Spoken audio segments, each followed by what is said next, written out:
सबसे पहले आप सबको मेरी प्यार भरी नमस्कार। हम ना कई बार कोई मेडिटेशन टेक्निक करते हैं और बाद में हमें रिजल्ट्स नहीं मिलते। हम कहते हैं नहीं यार, मेडिटेशन हमारे लिए तो है नहीं, ये मेडिटेशन हम पर वर्क नहीं कर रही, ये हमारे लिए फ़ायदेमंद है नहीं। तो यहाँ पर ना मैं एक बात कहना चाहूँगा कि ना मेडिटेशन करने के बहुत सारे तरीके होते हैं। आप पता क्या करो कि आप पहले एक तरीका अपना लो और कुछ टाइम अपनाकर देखो आपको कैसा लगता है। अगर अगर रिजल्ट्स मिल रहे हैं तो ठीक है, नहीं तो move on to next technique, नहीं तो कोई और तरीका अपनाओ। अगर दूसरे तरीके से भी रिजल्ट नहीं मिलते तो तीसरा तरीका अपनाओ। ऐसे ऐसे आगे बढ़ते जाओ, फिर एक ना एक ऐसी टेक्निक आपके लाइफ में आएगी जो आपकी लाइफ को बदल देगी। ये होता है। और बहुत सारी चीज़ें हैं, जैसे किसी को मंत्र चैंटिंग से रिलीफ मिलती है, आराम मिलता है। किसी की मंत्र चैंटिंग से स्पिरिचुअल ग्रोथ भी बहुत होती है। किसी की आंखें बंद करके बैठने से, सिटिंग एंड मेडिटेशन से बहुत होता है। कोई सिर्फ अवेयरनेस टेक्निक से ही, जो 24 घंटे अपने माइंड में देखते रहते हैं, उनसे ही जिनकी बड़ी स्पिरिचुअल ग्रोथ हो जाती है। किसी की आकाश की ओर देखने से ही, जैसे वो रोज़ शाम को अपनी घर की छत पे जाते हैं और वहाँ पे किसी चारपाई पे लेट जाते हैं, यानी कि मंजे पे लेट जाते हैं और आकाश को देखते हैं, क्योंकि तंत्रा में एक आकाश को देखने की टेक्निक भी होती है।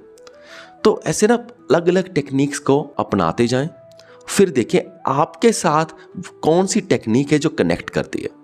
अब आपको एक एग्जांपल बताता हूँ। जैसे कि ना ओशो आश्रम्स में ना एक डायनामिक मेडिटेशन करवाई जाती है, और जो एक शाम को एक दूसरी होती है, शाम को डांस करने वाली एक वो मेडिटेशन करवाई जाती है। जो इसमें डायनामिक मेडिटेशन है ना, वो बहुत मशहूर है। तो बहुत लोगों को डायनामिक मेडिटेशन से रिलीफ मिला है। लेकिन जब मैं वहाँ पे गया एक ओशो आश्रम में, वहाँ पर मैंने डायनामिक मेडिटेशन करी, मैंने 4-5 दिन करी, तो वहाँ पे मुझे कोई भी रिलीफ नहीं मिला।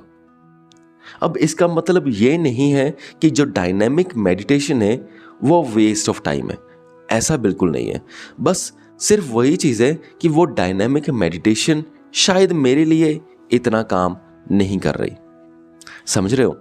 और एक और बात बताता हूँ, फिर ना मैं जब मेरे पे वो मेडिटेशन वर्क नहीं करी, मुझे इतना रिलीफ महसूस नहीं हुआ, तो मैंने बहुत सारे ओशो सन्यासियों के साथ बात करी जो डायनामिक मेडिटेशन करते थे।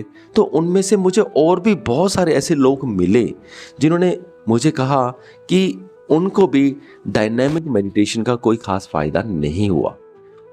मैंने तो बहुत कम दिनों के लिए करी, पर उन्होंने तो 2-3 साल तक करी, पर फिर भी उनको कोई खास लाभ नहीं हुआ।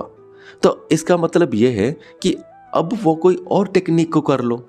ओशो जी ने तो विज्ञान भैरव तंत्र में 112 टेक्निक्स की बात करी है, और उन्होंने ये भी बीच में लिखा हुआ है कि अनंत इन्फिनिट टेक्निक्स बन सकती हैं, बस जो टेक्निक आपको प्रेजेंट मोमेंट में ले आए वो टेक्निक सही है। उन्होंने यहाँ तक बातें भी करी है। सो ना अपनी मेडिटेशन जर्नी को रोके नहीं, थोड़ा खोजी बनिए, थोड़ा एक्सप्लोर कीजिए। देखिए कि आपकी सोल के साथ, आपके मन के साथ, आपकी फीलिंग्स के साथ, आपके ब्रेन के साथ कौन सी मेडिटेशन टेक्निक सही तरीके से कनेक्ट हो रही है।